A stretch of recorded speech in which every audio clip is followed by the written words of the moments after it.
It's about to go down with Marc and Cathey, a live coaching show about dropping ideas. Marc and Cathey coach and have conversations with brilliant idea creators who are reimagining the world through the expression of their words, thoughts, and action. So the only other thing I was going to say is I loved some of the things that I had written in my notes, and I really liked this, is Savas, you said something too that I really, really liked. So it's like super hard to make good movies and content. It's easier to critique than it is to create. Yeah. And I loved that. Oh, yes, that was a great line. Yeah. And I had written down after that too, that part of what I wanted to talk about, but maybe not bring up as the main idea. It's like, how do you shortcut to great scripts and ideas and stuff like that? That's an excellent question. I was going to say, do you have the answer? Well, I don't think I shared that with you guys because I put these. No, I remember, Cathey. You said you had that idea. You didn't want to say it out loud. Oh, okay. I did. Yeah. Okay. I was like, I put my super secret, like, I have a little, I put like 5 stars next to something when it's like my super secret thing that I don't want to say in the moment. I'll tell you both right now. If you ask me that now or later and in the moment, my answer is probably going to be there isn't a shortcut. I don't think there is a shortcut. I think it takes work, stages. I mean, I'll think about some more. And if you ask me again, I might have a better answer. But no. But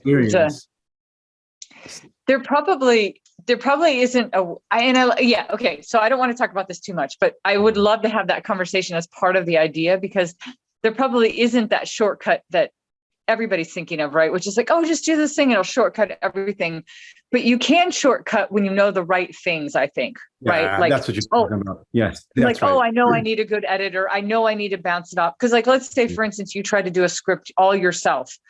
That's going to take you 100 times longer than knowing that, I need to have a really good editor. I need to bounce it off a bunch of people. I need, whatever. No, that's a really good point. Actually, I was talking to my brother. My brother's an architect. He's kind of semi-retired architect because he's doing other stuff now. But he's trying to design this house. It's like he and his wife are doing a vacation house. And they're all over the place, like in a loving way. They have 1,000 ideas. And I think this is what you're talking about, Cax, which is why I bring it up. There's an organizing principle behind an idea. It suddenly helps you decide which way to go. So let's say you just want to build a house. I'll make this up. You want to build a house that's a Tudor style. Cool. Then okay, Tudor style has this, and this, and you can play within the lines there.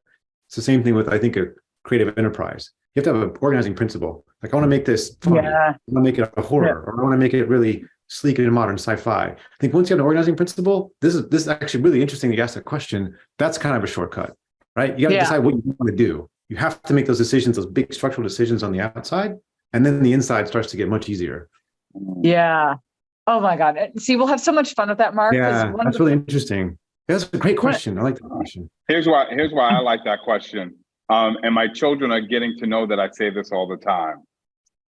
The bane of human existence is patience. We don't like to wait for anything, right? And that's why so many businesses have been successful, because they have figured out how to make you wait less time for a taxi, how to make you wait less time at the amusement park, how to wait less time to get your food. So anything with a shortcut, I don't know if there's an answer or not. I believe that there is. But what I can say is anytime we get into a conversation about a shortcut, I think you've got more people listening, because everybody's looking for a shorter way to get to point B. Marc, you're right about that. No, I think it's a really good way to say that. I think it's an amazing way to say it. Yeah. And I saw you write this down, Marc, but when you said organizing principle, I think Marc and I both grabbed our pens. I really, I really like that. So yeah, this will be great. I love that too, because I think, Marc, I don't know if you teach this when you teach, and I don't think you ever really teach specifically about storytelling, right? I mean, you're more on speaking. I mean, it probably comes down.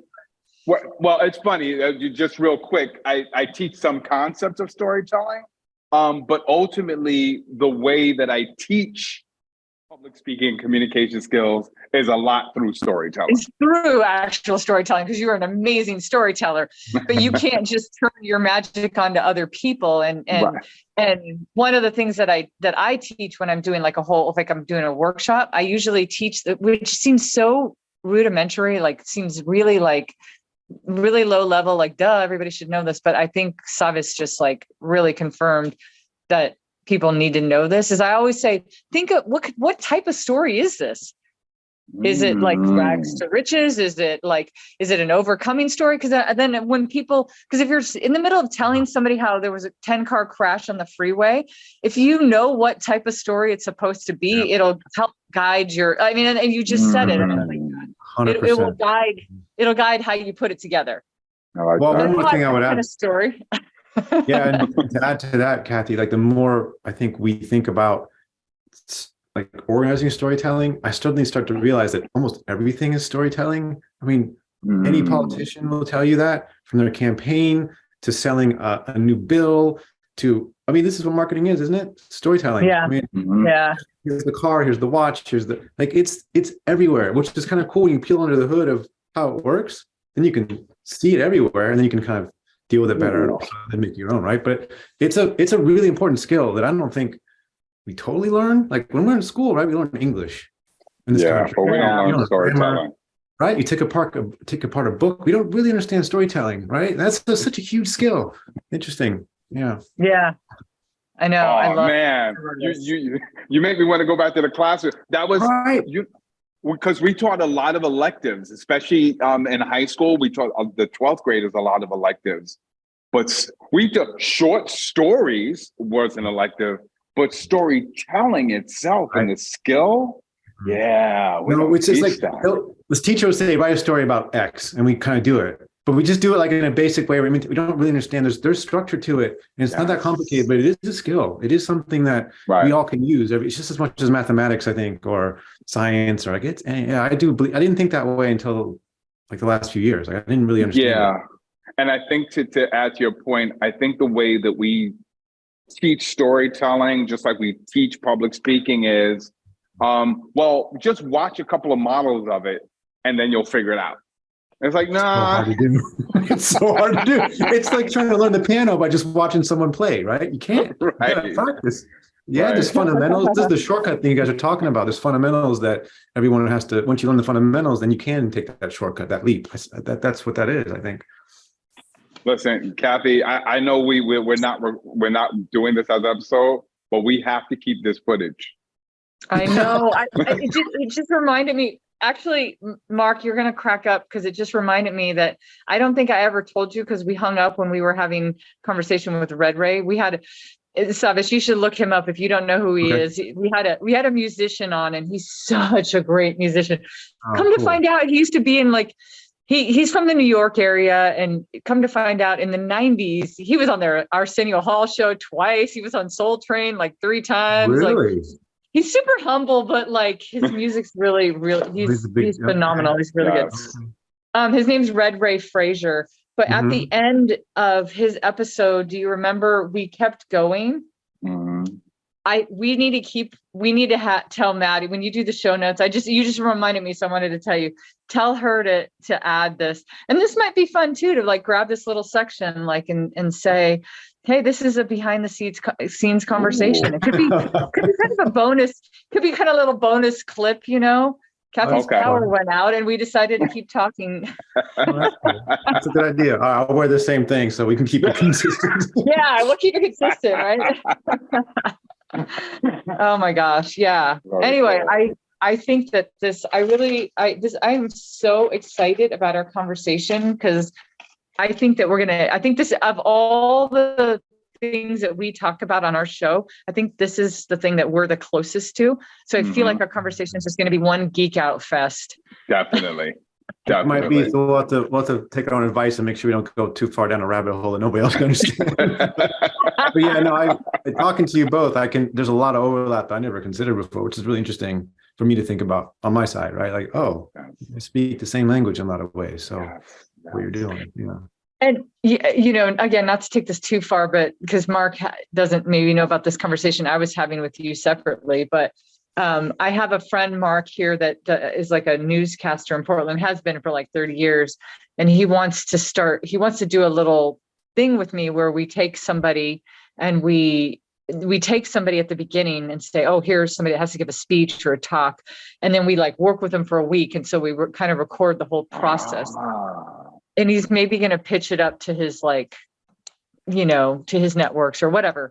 And one of the things that I was telling Savas about, that I had an idea, because if it's TV show, it's a different land. Like you just have to like, you have to make it for the masses, right? And so, something that could be interesting to the three of us might not be that interesting. And so one of the ideas that I had was like bringing on experts of other things that could maybe help us. Like if we thought somebody was monotone in their speaking, could we bring in somebody that was an interior designer that was really good with color? And then say, what are the things that you look for when you brighten up a room? And then we listen to them and then we go, we need to brighten up the room that you're creating with this story and stuff like that. And so, anyway, those are, when you said that the connection, you didn't really see it before, Savas, I think it's interesting to try to find that inspiration in other places, you know? Yeah, there's this probably well-known story now. I think Bill Gates used to, I think you guys may know this, but he used to, when he was still heading Microsoft, he would seclude himself into a cabin for a weekend, let's say. He'd bring a dozen books and just read, but they were all different disciplines. And the point was that, like history, fiction, you just let them all, because different disciplines can trigger ideas in different ways, right? So you could read a book about art, and all of a sudden, you know, but you get what I'm saying. But there is a lot of use to just looking at something that's completely outside your comfort zone of knowledge, because it can inspire something in your own. Oh my God, I had this idea just the other day. We were talking about my brother-in-law's name. It's Indian, right? And it's Hari Kushumakar, right? And it's spelled, it's really long, Kusumakar. So we were talking about how to pronounce things and stuff. And I typed into Google how to pronounce, and then all these things came up. And then it made me, it triggered my brain to go, maybe I should create a session or thing called how to pronounce story. And that just be the fun way to say, like, how do you pronounce story? But yeah, it just came from like another conversation. Yeah. And I love, like, I love the movie Halloween. Like I've been a fan of Halloween, and I think it's hilarious that if you go back to the original mask, when they were doing the first movie and they didn't have enough budget, that they just took a Captain Kirk mask and the Mike Myers. I didn't know look that. at the picture. Look it up, like Google it. It's such a cool thing to see the transformation. So they took it and then they just cut the holes bigger. They sprayed the face appliance white so that it would be completely whited out. They kind of melted a little bit right here, and then they messed up the hair. Wow. Now you say that, I kind of feel like I am looking at Shatner the whole time. Right, it is. It actually is. Isn't it funny? That is superb. I did not know that. And so maybe we should talk about some of these things, and because there's plenty of I love that and I love what you just said earlier too. You can pull the hood up and see stories everywhere. I mean, we're just dropping like dropping bombs. To me, that's it's almost a life hack, not to go too far with it. But I'm sure if someone's working in advertising and they know how an advertisement works, right? How they set it up with pictures and music, 30 seconds or a print ad. And then once you're in the real world, you see, oh, I know what that's trying to do.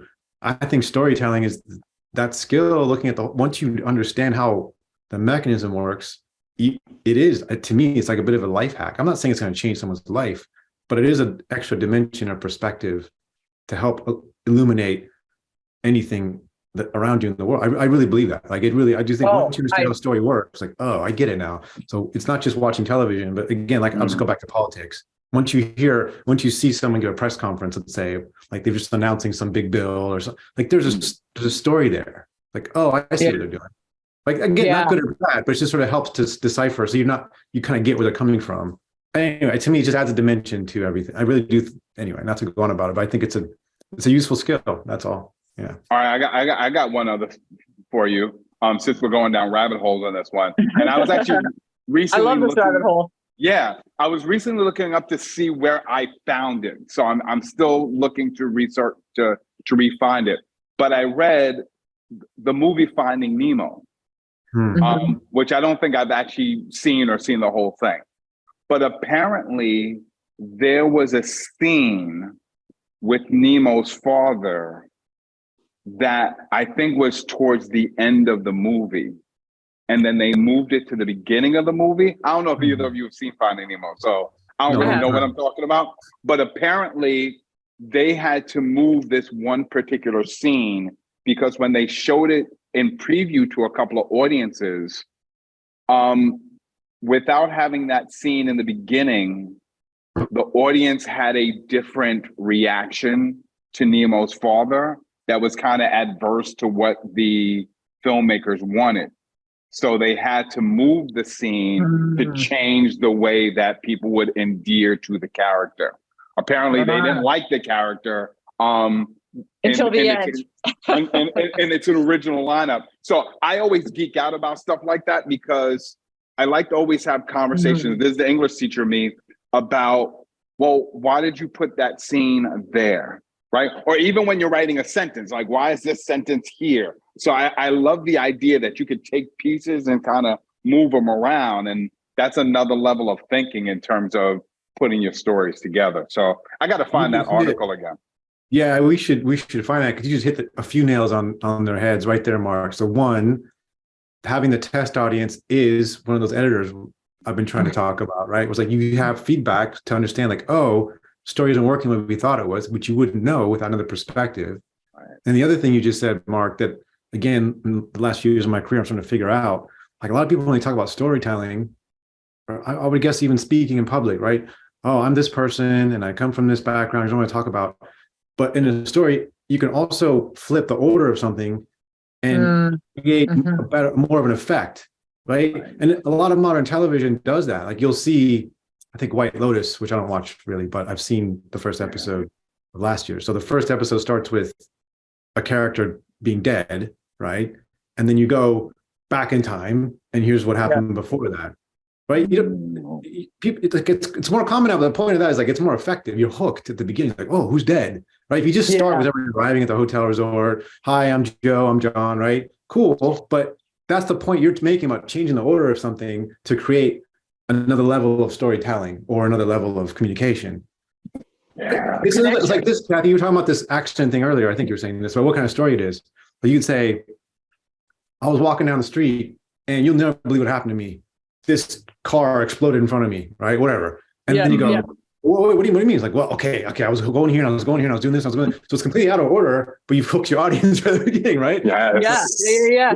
No way. Or like, you'll never believe what happened to me. Instead of just saying, I went to the store and I bought this thing and then I saw an accident, you can say, you'll never believe what happened. Like the very beginning, you've already given the right? That's the whole point about order, which is storytelling. Again, back to this issue. Yeah, just to geek out on that for a second too, is like when I literally tell that very thing to people when I'm talking about storytelling, I'm like, sometimes a movie will start at the end because it's more interesting and it pulls you in, and the vivid details matter. So then you have to decide what details matter. If I take 5 minutes to get to the accident, who cares? My alarm went off. If there's no reason for you to know why my alarm went off at 6 a.m., there's no reason for you to see that I got dressed. There's no reason for you. Like, why? But if there is a reason, that's different. If somebody turns off an alarm at 6 a.m. and there's some reason it's going to connect to later on, that's okay. So yeah, just kind of knowing here's the vivid details that create the context that are needed. And then these are the ones I don't need. And usually most people are really bad. They want to tell you all the things because in their mind, it makes sense. I have to tell it in a linear fashion. Oh, I went to the store. I needed to we ran out of milk. It was crazy. And then they go down this like the left field. We ran out of milk. It's crazy. Like we always run out of milk at the end of the week. I don't know why. We buy 10 gallon, like whatever. Now I'll tell you, here's another level of that. Sometimes when I'm working with people, I see them, they're so stuck in their brain with trying to get the perfect version of the story. And so I often tell them, no, at this process, tell me everything. Stop trying to, or when kids are writing an essay, stop trying to go for the 100 words. I know it said 100 words only. Get everything out and we can always chisel it down. But, I sometimes find people trying to be perfectionists right from the start. It's like, we'll get there. We do the same thing in the TV world, Mark, from the script to the editing. Like a lot of times we get into this tab, like, I want to make this first cut great and perfect. But you really can't. You kind of have to have all the warts. You got to lay it all out. You got to make it too long. Yeah. Taper it all long. And then you look at it and go, oh, you know what? This part's really good. This part's not so good. Let's just cut that out. But you can't do it. Like if you're trying to paint, if you've ever, I'm jumping around here, but I remember I went to, it's in Madrid. I forget the name of the museum. But do you know Picasso's painting Guernica, that big giant World War II? If you look it up, Mark, you'll see it's really famous. It's like this. It made a big statement about the German Nazis bombing in Spain during the Spanish Civil War in this town called Guernica, and Pablo Picasso made this huge mural sketch. The point of that is that in this museum, you can see the stages underneath the final version. So they show pictures of, he drew these characters over here and these symbols over here, then he painted over it and went over here. You look at the final version and it looks very little like that first version. Like here you have this masterpiece that the whole world sees, but he had to do, and there's like a couple parts left, but he didn't, even Picasso didn't start with this, I know where I'm going to go, it's perfect, I'm done. Even Picasso, was one of the most arrogant artists of all time, who declared himself a genius over and over again, right? Even he is doing this layer of, this is what you're talking about. Like it's no reason to be perfect. Get the idea out there and then look at it and then go, okay, this is the way to make it. I always find the chisel is sometimes the best part of the entire story. And then to get it to the point, and Cathey, I always give a nod to you on this one. The whole idea of being able to cut it down until you get to a point where if you cut out anything else, you don't really have a great story anymore. Yeah. Right? Yeah, I grabbed that from the design world. What I always say is perfect design is supposed to be when nothing else can be removed. It's at its simplest form. That's what design, in like architectural design, your brother would probably understand that, Savas, right? Like when there's something, or any kind of design, maybe painting or whatever, that's supposed to be the thing, is when nothing more. There's a lot of overlap with what you're saying. Again, back to kind of what we do. I mean, we have a time limit, so we have to get it down to a certain amount of time. And there's that terrible phrase in Hollywood, killing your babies. Have you ever heard that one? Yeah. Yeah. It's like you have to get rid of the stuff you really, really like because you don't need it. Right? That's the thing. That's what you're talking about. Like how slim can you make it? The slimmer you can make it, the better it really is. Until you do knock out a foundational piece, then you know it when it happens. Like I won't bore you with details, but this just happened on a cut we were working on. It's like let's cut this, and somebody else thought like this doesn't make any sense. Like no, you're right. Let's kind of put some stuff back in. So that happens. Yeah. God, it's going to be so fun to talk about this. I would love to have this conversation too, because I don't know, Mark, if you do this too. We really haven't talked about this, which is weird, but like I use this thing that I created. I call it the idea map. Ooh. And this is like a tool that I use with everybody. I use it all the time, and people end up loving it because I think a lot of people don't find themselves to be good writers, even if they're good writers. Like a lot of people just don't think I'm a good writer. A lot of people get stuck on writing.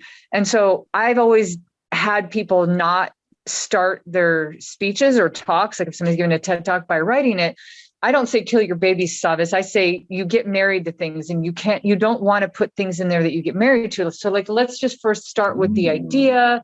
Let's kind of roughly say what the ending will be. And so I do it the opposite way. I don't let people write.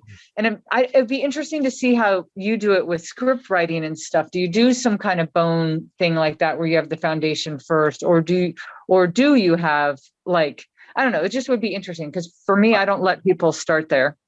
No, I would love to see that chart more closely, but you're right. I'm sure there's 100 methods to do it, but I find in my experience, people I've worked with as well, it really helps to lay out a roadmap of the beats. Like here are the main beats you want to hit, and then you start to build those together. Then you'll see if it's too big or whatever. But it's really hard to start from scratch. Kind of what you said earlier, Cathey, without knowing exactly where you're going. Like you kind of have to know where you're going.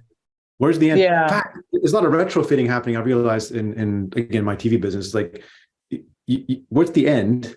And then find the beats that lead to the end. Because if you go the other way, you might not end up where you need to end up. Yes. So, And that's what I did on the idea map is I have it numbered. There's 5 things on there. Number 1 is first having the idea. So what's the idea of your talk? And then number 2 is the close.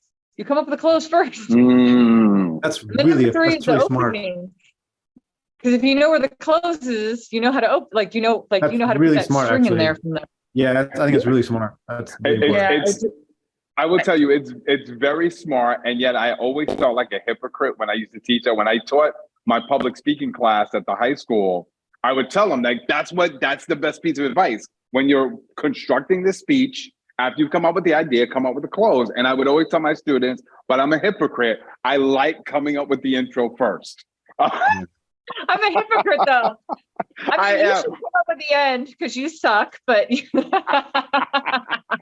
but with all that said, if I had to be truly reflective, I think it's because I do know what the end is, but I have so much fun creating the intro. Yeah. Well, oh yeah. I mean, the opening is that's the hook. It's amazing, right? Like you gotta, and then I kind of write on my idea map. And this is, I started using it with like, TED Talks when I coach people, but then I really noticed it worked with my corporate clients too. But, it's like the opening should challenge the way people think.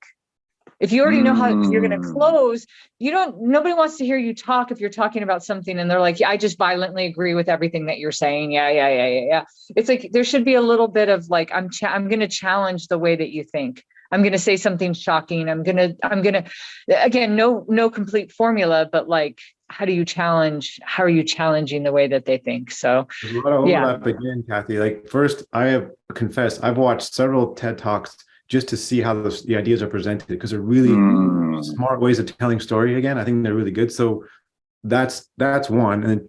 And then two, that what you just said about the beginning, there's this kind of weird, or not weird, but the very basic formula that you'll see in television all the time, which is everything you thought you knew about X is wrong. Like in documentary world, here's the real story. Even though nothing is really new. It's like everything you thought you knew about the Roman Colosseum or Rome, ancient Rome, or UFOs is wrong. And it's that top part. It's like, oh, what's going on? Right? Like you have to create that. What didn't I know? Right. Yeah. Exactly. But it's true. So there's a guy that I follow. There's a guy that I follow on Instagram, and his handle is Idea Soup, and he just talks about things in the past and it's all information that you're like, wow, really? He'll just take some random little thing and blow it up, and he goes all over the map. He goes history. Sometimes it's about science, and I think humans are wired to loving that information. Just love it. We just love that. We're like, what?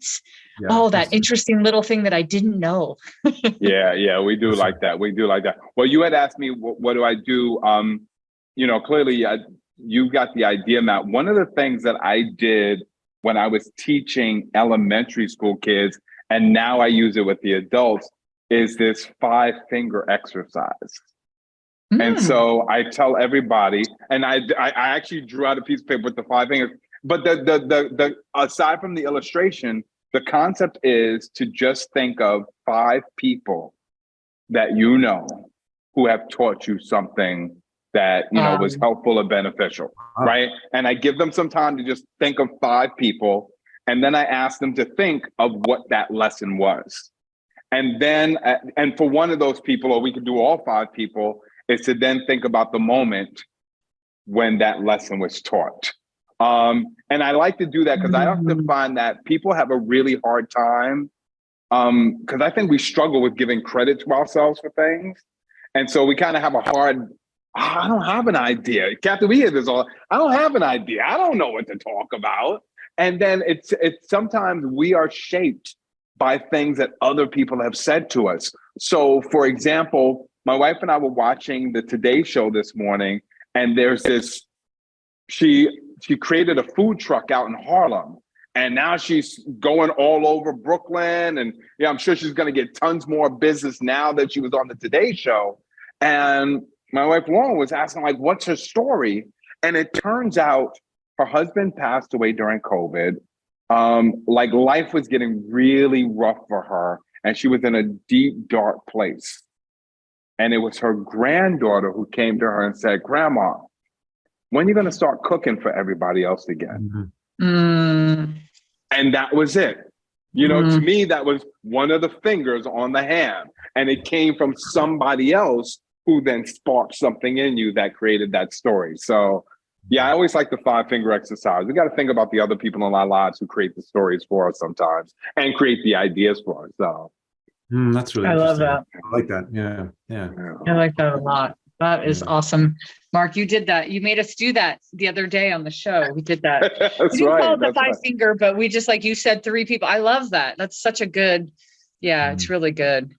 The Savas, do you keep any, like, I know we're super geeking out and we should definitely probably stop. Although this should be just like a little mini bonus I'm extra. enjoying Like, it. I'm telling you, it's going to be one of those things where like, we're going to show like a very special episode. yeah, this is going to be like a special bonus episode because this has been a great conversation. I'm sitting in my windowsill right now because I don't know what happened, but the light over there I hope just you get power back. completely That's awful. Yeah. Do you keep any kind of, like, I teach people to keep a story file. Do you gather anything, Savas, just to have things that you can pull inspiration from? Like for instance, there was like an Italian opera singer. I read about him a long, long time ago, and now I've never been able to find his name again. But there was like this Italian opera singer that people loved from, like, probably from the 1800s, early times.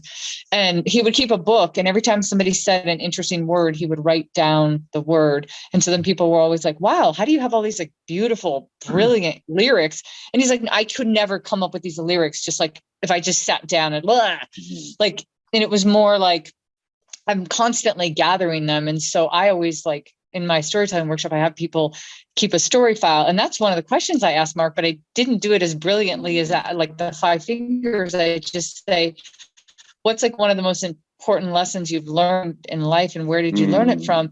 But I find when people keep a story file, like I have over 1,500 entries in it right now. I've been doing it for years.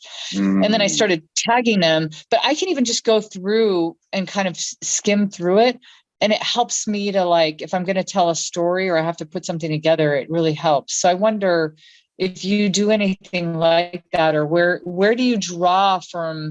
Like, if you have to sit down and go, okay, I have to make these bones right now of this script or this story, how do you do it? I like that question. That's a good one. I mean, a couple of things came to mind. So one, part of my career is coming up with ideas to build projects around, whether it's a show or a special or a series, whatever, or just coming to a project I'm on with, hey guys, let's think about this one. And that a lot of times, Cathey, I think it's sort of noting, this is the personal journey here, noting when I feel like something curious, like, oh, wait, I didn't know that. So I could be in a museum, which I was recently. I'm taking pictures of some of the text or something, like some person or some artifact, like, that's weird. I took a picture of that. I'll be reading an article. I'll like highlight something. I'll save it. So it's like a collection of stuff. I'm like a little, like, what are those birds that, like, I forget the bird that like takes all the stuff and they just steal from everywhere. So it's kind of that, but it's like sometimes it's a small thing that triggers this idea.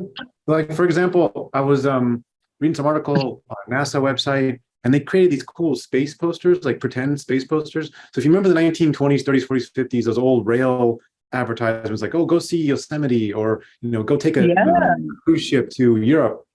They created these like pretend space posters for, like, go see Saturn, go see Jupiter, go see Mars. It was really, really cool. Like the sites of these places. Like, oh. And that got me spinning for like a year on an idea for a project, just to see that kind of stuff. So that's one.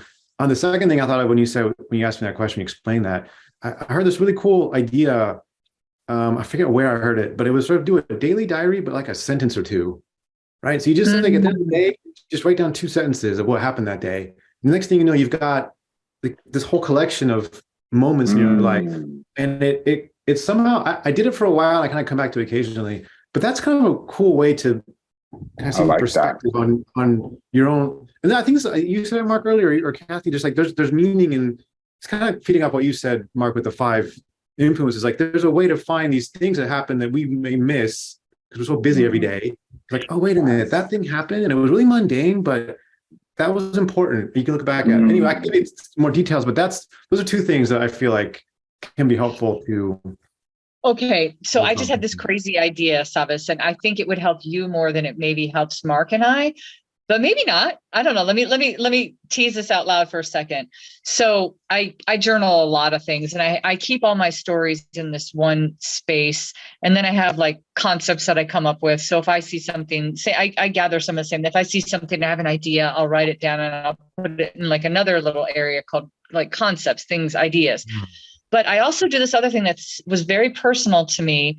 And And I wonder if I can't blend this. So here's what it is. I keep a dream log, and I dream a lot, and my dreams are always really weird. And so I had my niece is out visiting right now, and I had this crazy dream. I woke up on Christmas morning. I had a dream that she got kidnapped, right? And so it was like emotional, and I was like, how? And then there were some details that were weird, and I wonder if and I just usually write, like, I write the date that I woke up, and then I like write one line about the dream, like, okay, Maya got kidnapped. And then usually in the body of it, I'll put a couple of the details if they're weird, but I wonder if that's not an interesting thing to pull from sometimes, is some of the things that I might try it, because I remember a couple times waking up with like, this is the best idea ever. And then a minute later, I forgot it, right? Like, it's genius. And then it's like, forgot it. But I might try that. I haven't. That's a good one. If I don't do it when I'm laying in bed, like, I usually will forget about it. And it's those weird details that seem interesting, right? Yeah. It's like, that was a weird detail. Like, I wouldn't have probably came up with that myself, in my conscious thinking or whatever. Anyway, I don't know. That might be something interesting. No, I've never thought about that, but I keep that. Because I can't tell sometimes. I'm sure it's the same for you too, but in a dream, it can be something that can feel really emotional, right? You're really sad or really scary or really exciting. And later looking back, it's like, that's not exciting at all. Is it because I've forgotten the cool stuff, or is it because of the heightened state? I don't know of consciousness, but I'm now going to experiment. I'm going to try that and see what happens. That is a good idea. Yeah. That would be cool. Mark, you should try it too. Then you should write it's just a couple sentences. You made me think about it, Savas, when you said the couple sentences of what you do every day. I was like, I know, I like that too.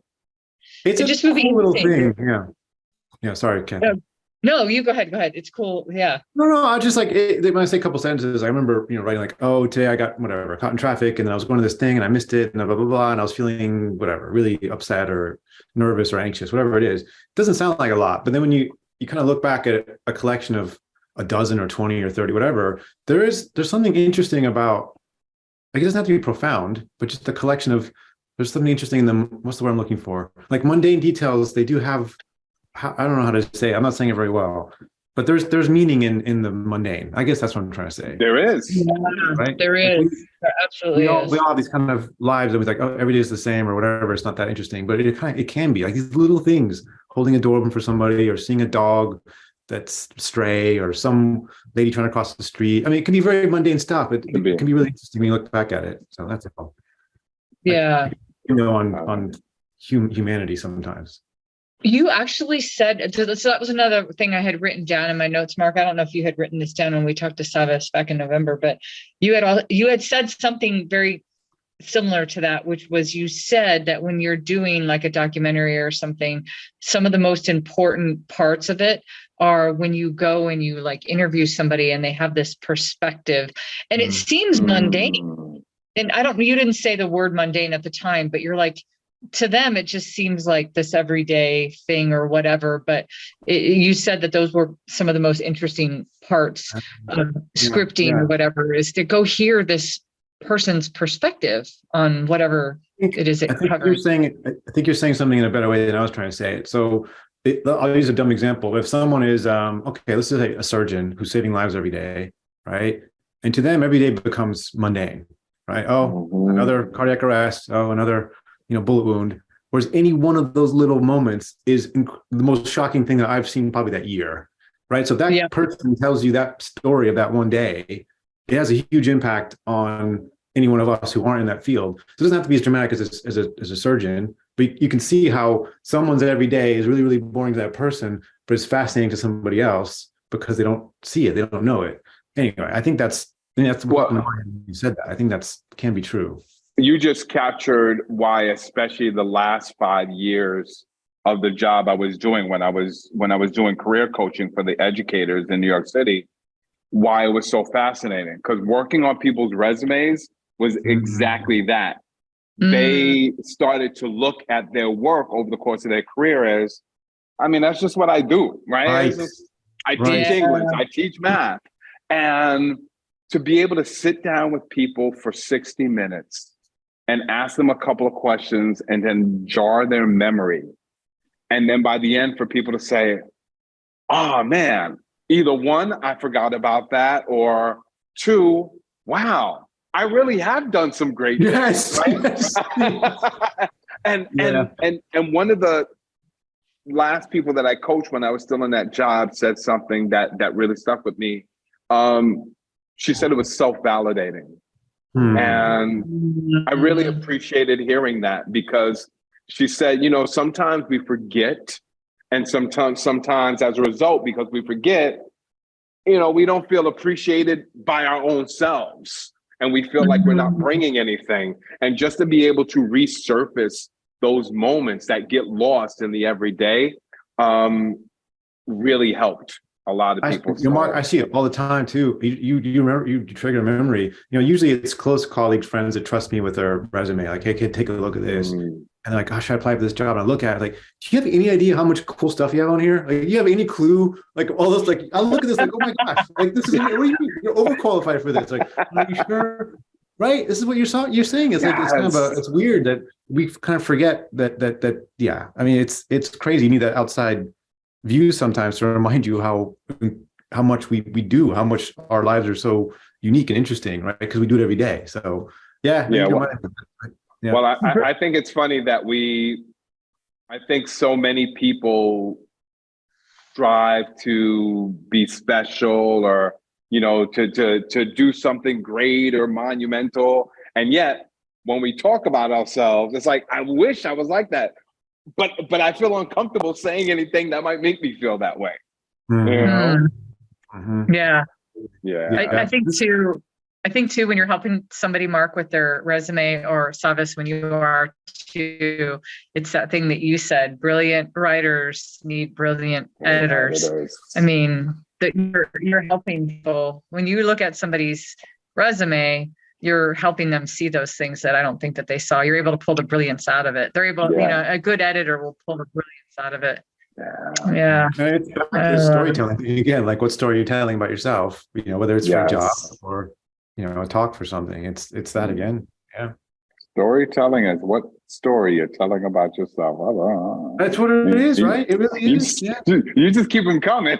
I mean, I think I'm feeding off you guys because, listening to what you're saying and the work you do, there's so much over. I mean, again, you're dealing with individuals. I'm dealing with topics essentially, but it's the same. It's the same. We're just moving things around so they resonate with, in a way, right, with a certain audience. It's interesting to talk to you both, because it's making me see my own stuff and with a new perspective. It's like, oh yeah, it's really interesting. Yeah. Man, well then imagine when we do the actual episode. Well, I love that we still had this long conversation, and this is by far the longest pre-conversation we've ever had before a show, for sure. Very enjoyable. So I do hope that we put this out there as some kind of bonus episode, because I think that it would be kind of fun for everybody that watches our show to see that we usually have a short conversation, but this conversation is worthy of it as its own episode, because we have these conversations just to kind of get out there and have the episode. But honestly, this is the work that all three of us do when we're working with our clients, or when we're working in our spaces. Like, this is what we do. We talk ideas, we talk structure, we talk bones, we talk foundation, we talk brilliance, we talk about stories, we talk about how the order in which to put them in. Like, we talk about what to cut. Yeah, I think at the base, what you're saying, Cathey, is there are maybe this is back to the shortcut idea, but there are principles here. Like, we don't have to feel lost with projects, whether it's a TV show or a conversation, or even a resume, right? Like, there are basic fundamental structures, like with any skill. If you find these basic structures, suddenly it's not so hard. It's not so overwhelming. It can actually be objectively better. But if you don't know where to look, or you don't know what the structures are, then it's really hard, right? But whether we learn them in a book quickly or over a lifetime through experience, like, eventually we get them. We get it. Or if we want them. I started thinking about that too, like probably in your field more, Savas, than the people that we deal with. Like, I started thinking about it one time when I was thinking about, movies and how people end up becoming actors, actresses, singers, performers, whatever. There's an ecosystem to everything in this world, and all you need to do is figure it out. And so anybody that's ever made it has probably just went in, figured out the ecosystem and worked it. Not that it's easy. It's not that it doesn't. And so that is your same point about there's no shortcut. Like if you wanted to be a famous actor or actress, it's not that there's not a shortcut to the work that you need to do, but you do need to figure out the things that you need to, that ecosystem of like, well, do I need an agent? What are the things that I need in order to make that a possibility? Is what absolutely. I don't think anyone's going to ever show up in Hollywood and then get to a big blockbuster movie the next day, right? It doesn't work that way. And just no one's going to step up on the stage without having done any research or thinking and be able to deliver any kind of coherent monologue. Right. You can't. Like you have to find out. Use your word. Yeah, to use your language. If there's an ecosystem or algorithms on the way to think about it. Like there's basic fundamental. There's a formula to how you can get to that. Then you can paint within the formula, but you have to understand the formula first. Right. Yeah. You actually just described the plight of teaching.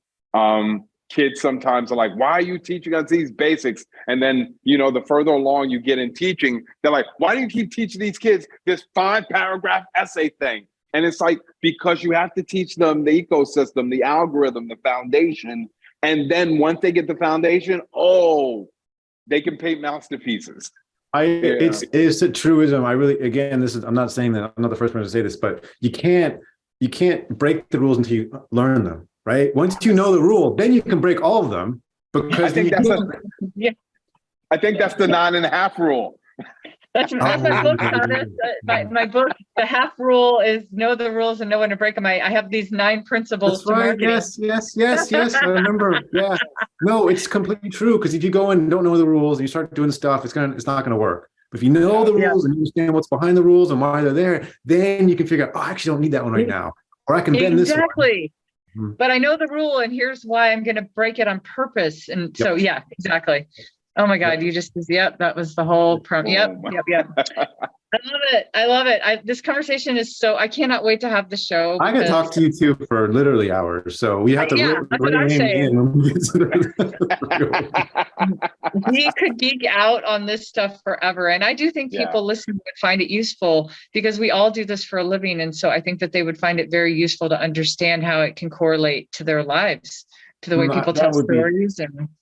I think so. Yeah, I hope so. I mean, that would be the point of someone listening, in that there are some, again, fundamentals here that can apply in a lot of places, not just in our, narrow world of TV or, whatever. But Cool. Awesome. Well, why don't we cut it here? We've talked about so much. I think we're great. I can't wait to have the actual episode. Sorry that my power went out and I'm sitting in a window. It's okay, Cathey. So I've got the 3rd at 5:30 Eastern time. If that needs to change, let me know. But for now, I think that's okay on my end. So sounds good. Well, listen, continue to have the rest of this happy holiday season. Cathey, I'm sure I'll talk to you before the ball drops, but happy New Year, happy 2023. And I'm definitely looking forward to getting together for some more geeked out talk when we get together on the 3rd. Yeah, same here. Let's hope you get power back soon, Cathey. Yes, please be safe. Be safe and be warm. Okay. Thanks, you guys. Yeah, have a great week. Happy holidays. Happy New Year. And I'll see you guys will be the first people I see in the new year as far as this goes. So I'm happy. Nice. Awesome. All right. Take care. Bye-bye. All right. Bye.